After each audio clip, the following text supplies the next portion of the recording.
Galnet News Digest, 11th of May 3307. We read the news so you don't have to. In this week's news, the Shutdown Field Simulator. Vote Mahon, the exciting choice. Nova Imperium, Trudges home.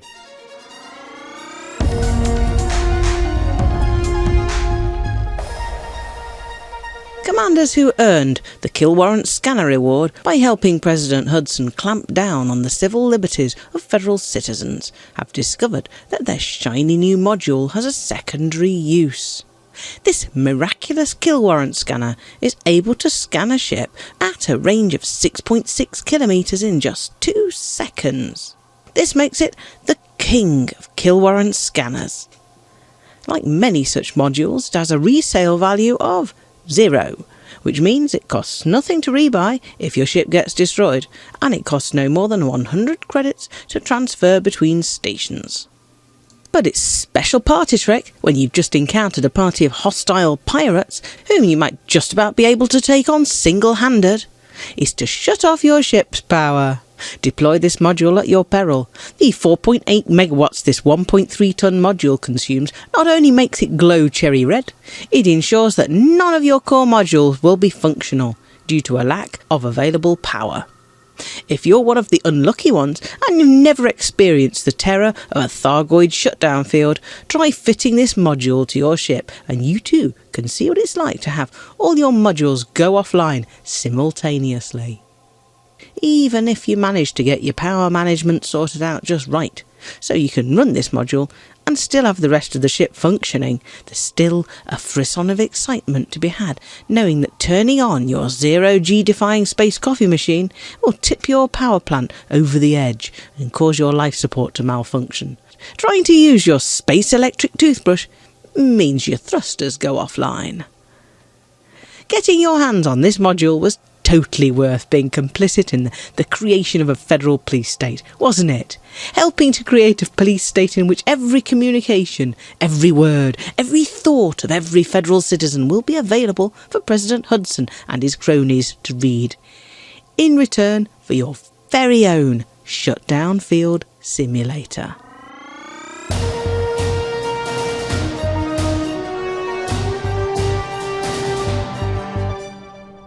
With the Alliance Prime Ministerial elections rescheduled for the 27th of May, what will the election mean for the Alliance and for the galaxy?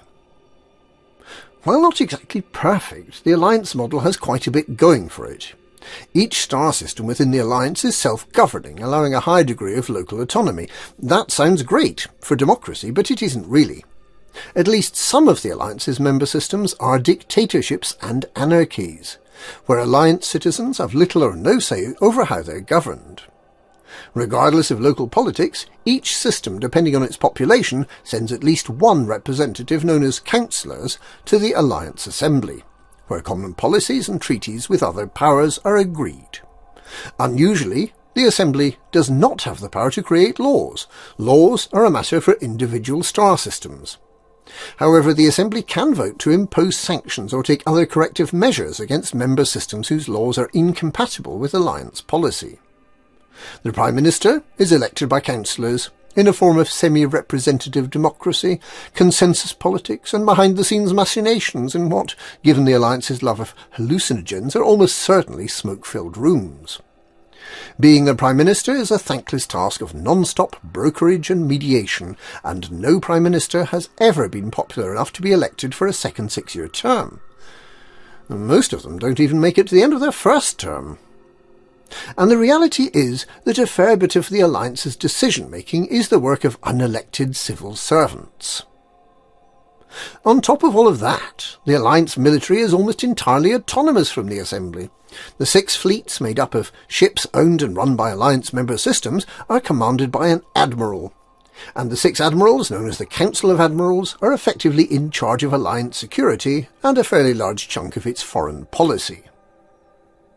There was for a time a constitutional figurehead alongside the Prime Minister. The President managed diplomatic relations with the other superpowers and non-Alliance independent systems and bridged the constitutional gap between Assembly and the Council of Admirals.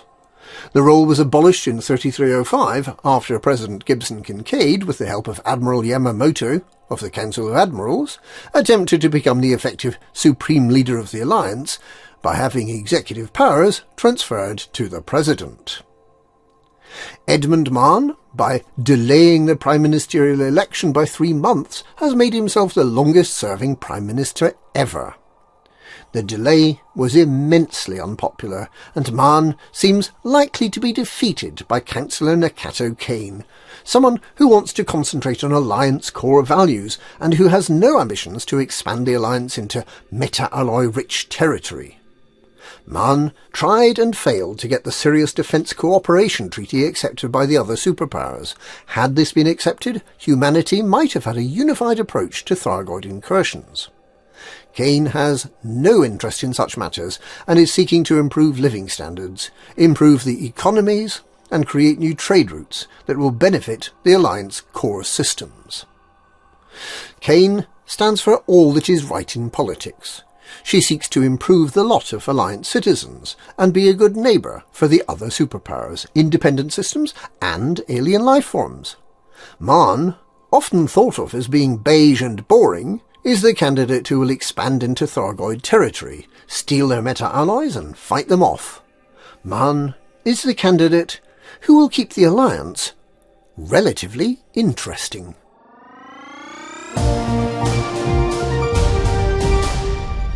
Isolationist Imperial faction Nova Imperium is making slow progress in its attempt to ward off an apparently unjustified attack by federal faction the League of Mandu. The attack, which started on Thursday last week, is in response to allegations that Nova Imperium leader, Imperator Hadrian Duval, is behind militant Republican movement, the Neo-Marlinist Liberation Army, which is responsible for caustic enzyme attacks on 6 Imperial, 4 Federal, 2 Alliance and 1 independent starport, and for the murder of Prince Hadrian Duval and a number of other Imperial dignitaries, as well as apparently making an attempt on Hadrian's own life. The allegations are as yet just that. There has not been any corroboration of the claims, much less a believable explanation why someone who has worked hard to be recognised as a Duval and who wants to become emperor would mastermind a Republican group that assassinates Duvals and which wants to abolish the role of emperor entirely. A suggestion has been made that Hadrian is simply trying to remove those Duvals who are closer in line to the throne than he is. However, Hadrian was already far more likely to become the next emperor than Mad Prince Harold, and besides, that doesn't explain all those bombed starports. Despite the lack of evidence, the League of Mandu attacked Nova Imperium. And right now they're probably wishing they hadn't. In a terrible war of attrition, Nova Imperium has barely hit 20% of the target it needs to win decisively. The progress it's making may be partly down to the sterling efforts of Nova Navy. But if it's slow going for Nova Imperium, the League of Mandu is achieving far less, and is suffering catastrophic levels of ship loss. It took Nova Imperium 4 full days to hit the bottom rung of the ladder. That means that those who helped will get a small payout. It looks unlikely that the League of Mandu will get to that rung at all. Nova Imperium will win this war. But with hostile Imperial faction, the Periesi Empire Consulate standing by, there may be more troubles ahead for the embattled Imperator. And that's this week's Galnet News. Galnet News. We read the news so you don't have to.